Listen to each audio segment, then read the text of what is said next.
Salut à tous, c'est votre pharmacien le docteur Théo Miguel et bienvenue sur cette vidéo, bienvenue sur ma chaîne YouTube qui compte déjà plus de 27 000 abonnés. Donc régulièrement je publie des vidéos sur la santé. Si vous êtes donc intéressé par l'amélioration de votre santé, je vous invite à vous abonner. Alors dans cette vidéo, nous allons parler d'un sujet qui revient à l'actualité pharmaceutique en particulier, médicale ou sanitaire en général, surtout dans notre zone, dans mon pays, le Cameroun et en Afrique en général, c'est le sujet des médicaments de la rue. Et lorsque je défilais mon fil d'actualité sur Facebook dernièrement, je suis tombé dans une publication du ministère de la Santé publique de mon pays, du Cameroun, notamment sur un communiqué publié par le délégué régional de la santé publique de la région du Nord-Ouest. Alors, ça portait sur un médicament et je vais donc vous faire lecture de la quintessence de ce communiqué. Alors, le communiqué date de date du 19 février, donc 19 février 2024, donc c'est assez récent. Le délégué régional de la santé publique du Nord-Ouest porte à la connaissance de la population que suite à des incidents graves de santé publique, le produit dénommé Jiximur subit en ce moment contrôle qualité par le ministère de la Santé publique. Il conseille par ailleurs la population de la région du Nord-Ouest d'éviter la consommation de ce produit. Pour quelle raison? En effet, ce produit n'a obtenu aucune autorisation de mise sur le marché. Il a été prouvé qu'un grand nombre de patients diagnostiqués de multiples déficiences d'organes ont consommé ce produit, affirmant qu'il traite un certain nombre de pathologies, y compris le cancer. Malheureusement, l'un de ces patients a perdu la vie. Le délégué régional saisit également l'occasion pour rappeler à la population qu'il est dangereux d'acheter, premièrement, et de consommer, deuxièmement, des médicaments de la rue ou de s'en approvisionner dans les boutiques illégales. Il encourage la population à ne consommer des médicaments que lorsqu'ils sont prescrits par un médecin agréé, car la prise d'un mauvais médicament ou même la mauvaise dose d'un bon médicament peut être très dangereuse pour le corps humain. Donc voilà le communiqué. Et en tant que pharmacien, j'ai jugé utile, j'ai jugé important de faire une mise au point par rapport à ce médicament en particulier et par rapport à l'ensemble des médicaments de la rue de manière générale, puisque ce qui va s'appliquer à ce médicament, puisque c'est un médicament de la rue, va s'appliquer aux autres médicaments de la rue. Alors, j'ai donc essayé de faire mes propres petites recherches sur ce médicament en particulier et je suis donc allé sur le site officiel de ce médicament. Je me suis rendu compte d'ailleurs qu'il y a beaucoup de médicaments, substances aux vertus thérapeutiques ou médicinales selon ce site, qui sont publiés donc sur ce site. Et parmi ces médicaments, le médicament dont le communiqué fait mention. Alors, lorsque je parle sur la fiche de description de ce médicament sur leur site, la fiche de description dit ceci: le Jiximur est un nettoyant naturel du sang qui va purifier le sang et détoxifier le corps des effets néfastes de la pollution de l'eau de consommation que nous consommons, qui est généralement pas potable pour la majorité de la population, ou alors de purifier l'organisme des effets néfastes de la pollution liés aux aliments de la rue qui ne sont pas toujours faits dans les conditions les meilleures. Vous avez besoin de purifier votre corps et d'avoir un certain pouvoir, une certaine puissance de l'énergie pour combattre les virus et d'autres maladies comme la grippe. Sachant que le Jiximur est un produit à base d'herbes sans produits chimiques. Donc, cela constitue la réponse naturelle aux problèmes de santé. C'est pourquoi le Jiximur améliore donc les mouvements, le péristaltisme intestinal, donc les mouvements de l'intestin. Améliore et régularise ces mouvements. Donc, une façon de dire que c'est bon pour la digestion. Le dernier paragraphe m'a fait un peu rire parce que il est question de donner au Jiximur, à ce soi-disant médicament, pratiquement des propriétés infinies, des propriétés thérapeutiques illimitées, puisqu'il peut être considéré comme un médicament miracle. Pourquoi? Lisons, je vais vous faire lecture. Le Jiximur assure donc à l'organisme, au corps, sa capacité de nettoyage de toute la contamination que le Jiximur modèle peut apporter à votre corps ou à votre esprit. Donc, une façon de dire que ça détoxifie, ça nettoie le corps et l'esprit.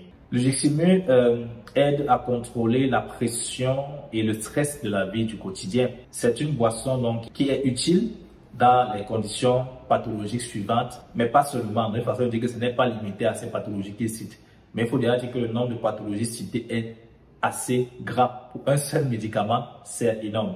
Il y a la goutte, il y a l'arthrite, il y a la fibrose, le diabète, les problèmes de la peau tels que l'acné, la migraine, l'insomnie, les calculs biliaires, les calculs rénaux, la fatigue, les infections de la gorge telles que l'angine, le mal d'estomac, l'hypertension artérielle, les coliques, les infections de la vessie dans les cystites par exemple, les hémorroïdes, la constipation, l'ostéoporose, l'indigestion, l'amygdalite. On a donc affaire à un médicament selon sa description qui est censé nettoyer l'organisme. Il faut dire que le créateur a prévu des systèmes ou des organes qui contribuent au nettoyage de l'organisme, des différents éléments de l'organisme, et en particulier du sang, puisque c'est dans le sang qu'on a l'ensemble des nutriments qui apportent entre guillemets de la nourriture à nos cellules, de l'énergie à nos cellules.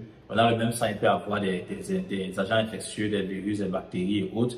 Il peut y avoir des toxines qui sont issues justement du métabolisme, c'est-à-dire de l'ensemble des réactions qui permettent à nos différentes cellules de fonctionner. L'organisme donc a en son sein des organes qu'on appelle les organes émontoires, qui sont les organes qui éliminent donc ces déchets à travers différents canaux, à travers différentes substances. On a par exemple le foie et la vésicule biliaire qui éliminent donc certaines toxines à travers la bile. On a les intestins qui éliminent donc les toxines notamment du tube digestif à travers les selles. On a le système rénal, beaucoup plus les reins qui servent de filtre, qui permet de filtrer le sang, qui élimine donc les toxines du sang à travers les urines. On a la peau qui élimine les toxines à travers notamment la sueur. On a aussi le poumon qui va éliminer donc les substances volatiles telles que le gaz carbonique hors de l'organisme. Donc voilà des organes qui sont des nettoyants du corps. Donc on n'a pas besoin de consommer des aliments pour nettoyer le corps, mais on n'a pas besoin de consommer des médicaments pour entre guillemets nettoyer le corps. Tout est déjà prévu dans l'organisme. Par contre, on peut nécessiter des compléments alimentaires ou des médicaments pour aider ces organes à mieux fonctionner, pour augmenter la capacité de détoxification de ces organes, mais jamais pour les remplacer. Par la suite, donc, je suis allé sur l'une des pages Facebook de ceux qui parlent de ce qui vendent ce produit, et en défilant, je suis tombé sur certaines vidéos de personnes qui faisaient la promotion de ce produit. Bien, dans l'une de ces vidéos, la personne parle du fait que le Jiximur va alcaliniser l'organisme et combattre l'acidité, ce qui va faire en sorte qu'il y aura moins de maladies, puisque selon cette personne, l'acidité est la cause de beaucoup de problèmes de santé. Donc si on combat l'acidité, forcément, on diminue un certain nombre de conditions pathologiques. Il y a d'ailleurs beaucoup de substances, beaucoup de soi-disant médicaments, comme par exemple l'eau alcaline, qui sont vantés pour leur propriété d'alcaliniser le corps, l'ensemble du corps, les organes, et soi-disant sous le prétexte que le pH alcalin, le pH basique, protège contre les maladies comme le cancer. Alors il faut dire que concernant la notion d'alcalin ou de basique et d'acide, cela se réfère au pH. Le pH, c'est le potentiel d'hydrogène, c'est tout simplement une mesure de l'acidité d'une substance ou d'un organe. Le pH se mesure sur une échelle de 0 à 14. On a au milieu 7. Lorsque le pH est à 7, on parle de neutre, pH neutre. Lorsque le pH est inférieur à 7, donc entre 0 et 7, on parle de pH acide. Et lorsque le pH est supérieur à 7, donc entre 7 et 14, on parle de pH basique. Alors il faut déjà dire que c'est un mythe de penser que le fait d'alcaliniser, soi-disant le pH du corps, va améliorer l'état de santé du corps. C'est un mythe. Pour quelle raison? Parce qu'il n'existe pas de pH de l'ensemble du corps. Différentes parties du corps, différents organes du corps, différents systèmes du corps peuvent avoir et ont même des pH différents. Pour avoir des organes qui ont un pH acide, d'autres organes qui ont un pH basique. Par exemple, on a la salive dans la bouche qui a un pH entre 6,5 et 7,5, donc qui est légèrement acide ou alors neutre ou légèrement basique. Toujours dans le tube digestif, on a l'estomac qui vient pourtant juste après la bouche, qui a par contre un pH de 1,5 et à 3,5, donc un pH extrêmement acide. Toujours dans le même tube digestif, on a le petit intestin qui vient juste après l'estomac, qui a un pH entre 7,5 et 8, donc pH légèrement basique. Vous voyez qu'on quitte de l'acide au basique. Et on a le gros intestin qui a un pH entre 5,5 et 7. Donc là, on a un pH légèrement acide. Vous voyez que seulement dans le tractus ou dans le tube digestif, on a des pH qui sont différents, qui oscillent entre le basique et l'acide selon l'endroit, selon l'organe où l'on se trouve. Si on part par exemple au niveau du vagin, chez les femmes, on a un pH acide qui est entre 3,5 et 5 et qui est d'ailleurs très intéressant. J'ai déjà fait plusieurs vidéos sur l'acidité du vagin et comment garder son vagin en bonne santé. Je vous invite à regarder cette vidéo. Dans cette vidéo, je fais comprendre que l'acidité du vagin est très importante pour assurer son équilibre. L'urine a un pH entre 4,5 et 8. Donc, il peut être légèrement acide ou légèrement basique. La peau a un pH de 4,5 à 5,5, donc un pH légèrement acide. Le cerveau a un pH de 7,1 à 7,2, légèrement basique. Le sang a un pH de 7,35 à 7,45, donc légèrement basique. Donc, ce ne sont que quelques exemples pour faire comprendre que les pH sont différents. Il n'y a pas un pH standard de toutes les cellules, de tous les organes ou de tous les systèmes. Donc, le plus important, comme on parle de pH, c'est d'assurer l'homéostasie. Et l'homéostasie, ce n'est pas de dire que ça doit être forcément alcalin, forcément acide. Donc, ça dépend de l'organe. L'estomac, par exemple, si vous le rendez alcalin, ça va l'empêcher de bien fonctionner. La digestion ne pourra pas bien se faire. Et le pH acide de l'estomac est même un frein à beaucoup de microbes, puisque c'est la porte d'entrée de l'organisme, notamment pour les aliments et les poissons. Et cette acidité va donc contribuer à détruire le maximum de microbes qui pourraient entrer à travers les aliments. Donc, si vous rendez par exemple ce pH alcalin, vous êtes en train de nuire à votre santé. Donc, comme je disais, le plus important, c'est de garder l'homéostasie, l'équilibre, parce qu'on peut se retrouver dans une situation où le pH est trop bas. On va parler d'acidose, ou alors où le pH est trop élevé, on va parler d'alcalose. Là, ça concerne beaucoup plus le pH du sang. Nous continuons la vidéo en parlant de la composition.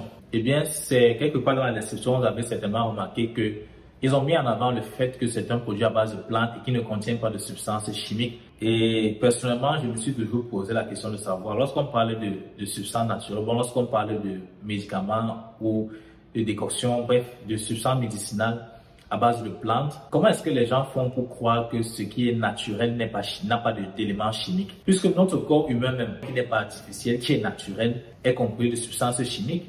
Le glucose, c'est une substance chimique. Dans le sang, nous avons des nutriments, nous avons l'oxygène. L'oxygène que nous respirons, c'est une substance chimique. Chimique ne veut pas dire artificiel. Chimique, ça veut dire que c'est constitué d'atomes, c'est constitué d'électrons, c'est constitué de molécules. L'eau, par exemple, que nous buvons, sur le plan chimique, c'est H2O. C'est deux atomes d'hydrogène, un atome d'oxygène. Donc, c'est de la chimie. On ne peut donc pas fuir la chimie en supposant qu'on est naturel. Donc, l'opposition entre le naturel et le chimique ne peut pas se faire. Pratiquement tout ce qui existe sous forme d'atomes ou sous forme de molécules.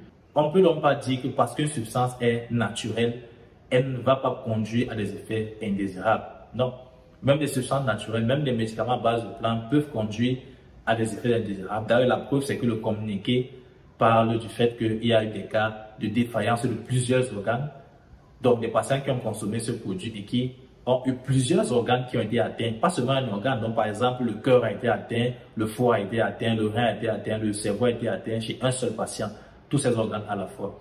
Et on a un cas d'un patient qui est décédé. L'autre mise au point concerne le fait que ce médicament semble être un médicament soigne-tout, un médicament miracle. Et c'est vraiment ahurissant de voir à quel point on a beaucoup de nos populations aujourd'hui qui font appel à ces médicaments miracles. Parfois, je passe en route, vous entendez des gens qui ont des baffes et tout, qui font la promotion d'un médicament, un même médicament qui peut vous soigner des dizaines de pathologies. À la fois, ça soigne les pestes, la syphilis, le chlamydia, le VIH, la gonococcie, l'hépatite, la grippe, le rhume, les infections urinaires, les calculs rénaux, les calculs biliaires, l'indigestion, le mal d'estomac, la goutte, l'arthrose, la fatigue. Lorsque je regardais la boîte du médicament en question, il y a un mot qu'ils ont mis m'a semblé très intriguant. Ils disent le Gégismu aide virtuellement tous les maux car il purifie le corps de l'intérieur. Alors déjà, on vient de voir, je ne sais pas ce que veut dire purifier le corps de l'intérieur sur le plan médical. Qu'est-ce que ça envoie? On purifie le corps de quoi? Parce que même si vous purifiez le corps, il y a plusieurs types de toxines différentes.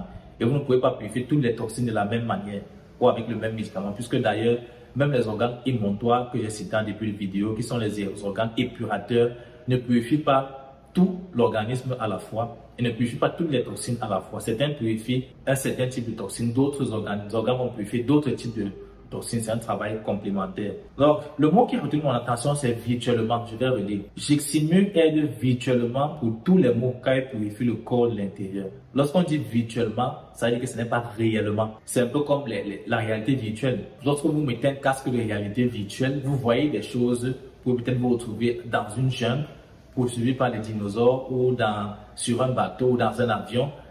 Bref, ce que vous voyez dans ce casque de réalité virtuelle n'a rien à voir avec la réalité de ce qui est autour de vous. Alors, lorsqu'on parle donc de aide virtuellement, vous comprenez directement que ceux-mêmes qui fabriquent ce médicament ne sont pas sûrs que ça aide effectivement. C'est pour ça qu'ils mettent aide virtuellement.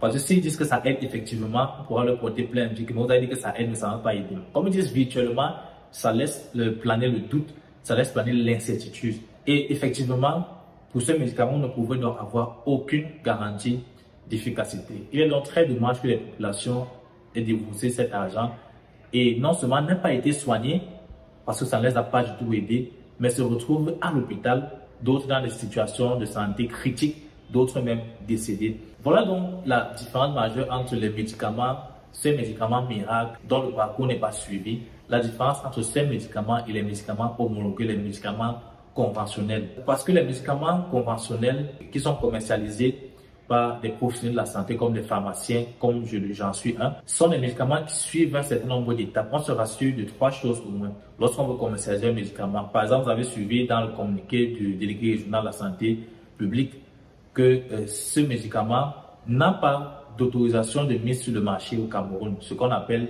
AMM. L'autorisation de mise sur le marché, c'est une autorisation octroyée par le ministère de la Santé ou les autorités compétentes pour certifier l'efficacité, de l'innocuité et de la qualité d'un médicament, pour dire qu'effectivement ce médicament est validé et les propriétés dont le fabricant parle, que ça peut soigner si ça sont effectivement avérées et le patient peut donc faire confiance à ce médicament. Les 3 propriétés qui sont validées, qui sont vérifiées pour les médicaments conventionnels qui ont une AMM, c'est notamment l'efficacité, l'innocuité et la qualité.